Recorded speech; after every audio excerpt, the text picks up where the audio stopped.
Some people don't marry the wrong person because they couldn't see the red flags. They marry the wrong person because they convinced themselves those red flags would disappear after the wedding.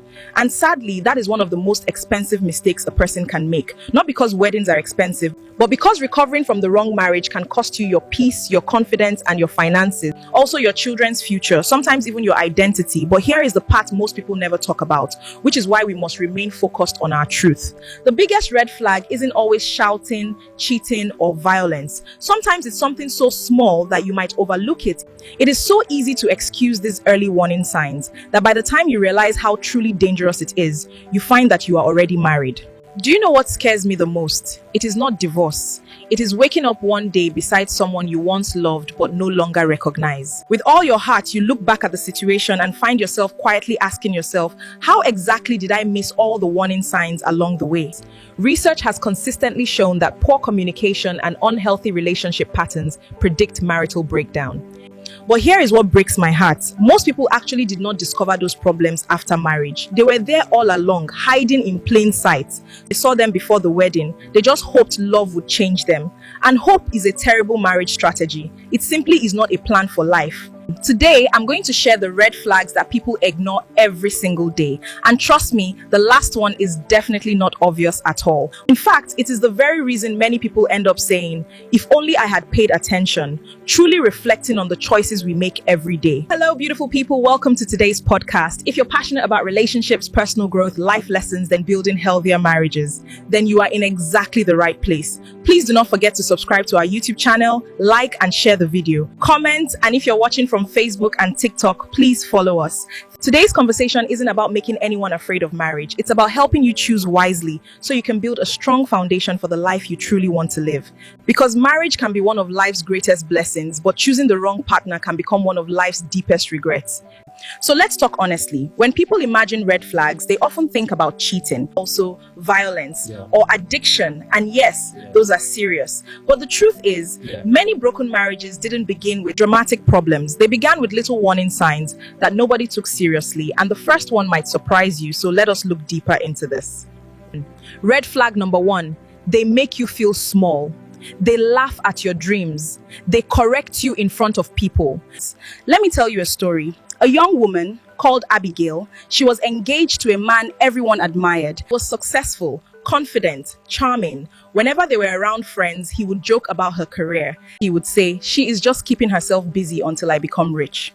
Everyone laughed, and she laughed too, finding a sense of peace in the moment. But inside, it hurts. She told herself, he's only joking. It was a way to make the pain disappear, even if just for a short moment. 3 years after the wedding, the jokes became insults. The insults became control. And one day, she realized something. The man she married had simply continued being the man she ignored. Character doesn't magically change after the wedding. It usually becomes more visible. And speaking of character, the next red flag is one that hides behind charm. Red flag number 2, they never accept responsibility. You notice something strange. Every ex was terrible. Every boss was unfair. Every friend betrayed them. Every failure belongs to someone else, but never them. If someone cannot say, I was wrong, I'm sorry, I'll do better, dating them is difficult. Marrying them can become exhausting. Because accountability is the foundation of trust. And trust, you see, cannot survive where pride rules. So we must always choose to remain humble in our actions. Red flag number 3, control disguised as love. They constantly check your phone, they choose your clothes, they decide who you should talk to, they isolate you from family, and when you complain, they smile and say, I'm only doing this because I love you. No, love protects, control imprisons. The difference isn't always obvious in the beginning. Control usually starts small, until one day you've stopped making your own decisions. And you don't even remember when that happened. But wait, there's another red flag that destroys relationships quietly. I want you to really think about this point. Red flag number 4, they can't communicate. They don't talk. They shut down. They disappear. They give the silent treatment. They avoid difficult conversations. Here is something I have learned. You do not really know someone until you disagree with them and find common ground afterwards. That's when you truly begin to see their character. The answer to those questions often tells you more than months of romantic dates. Red flag number 5, they don't respect boundaries. You say no, they pressure you, you ask for space, they become angry. You express discomfort, they ignore it. A healthy relationship does not punish boundaries. it respects them. Because someone who truly loves you will never make you feel guilty for protecting your peace, and it is important to remember that your well-being always matters. Red flag number 6, their words and actions don't match. They promise, they apologize, they make beautiful speeches, but nothing changes. Here is one sentence I hope you never forget. Don't fall in love with potential. Pay attention to patterns. It is very important. Patterns predict your future, not promises. If someone keeps repeating the same unhealthy behavior, please believe the pattern, not the apology, because your peace of mind matters.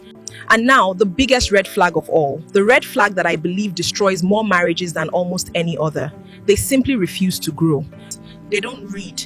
They don't learn. They reject advice. They hate correction. They believe they already know everything. And here is the truth. No marriage survives on love alone. It survives on growth. Growth in communication, growth in patience, growth in forgiveness, growth in understanding. If only one person is growing, the marriage eventually begins pulling apart. The biggest lesson there is that people spend months planning a wedding, but rarely spend that same energy studying character. It is important to reflect on this. They compare venues, decorations, photographers, and outfits, but forget to truly know the person they are marrying. The wedding lasts one day, but the marriage could last 50 years. Choose your partner with that in mind, knowing that life is a beautiful journey together. Don't let loneliness rush you. Don't let age pressure you. Don't let society shame you into the wrong marriage. And please don't confuse chemistry with compatibility. They're not always the same thing. The right person won't be perfect, and you won't be perfect either. Healthy marriages aren't built by perfect people. They are built by two humble people willing to grow together. If today's conversation spoke to your heart, I'd genuinely love to hear from you. Which red flag do you think people ignore the most before marriage? Tell me in the comments. Your story could save someone from making a painful mistake. Never underestimate the power of your experience. If this podcast brought you value, please subscribe for more honest conversations like this. And if you're watching from Facebook or TikTok, please follow us. Share this episode with someone who needs to hear it and help us build a stronger community together. A community where people don't just prepare for weddings, they prepare for healthy marriages. This vision is at the very heart of everything we do here today. Thank you so much for spending these moments with me. Take care of yourself, and I will see you in the next podcast. Bye, and stay safe.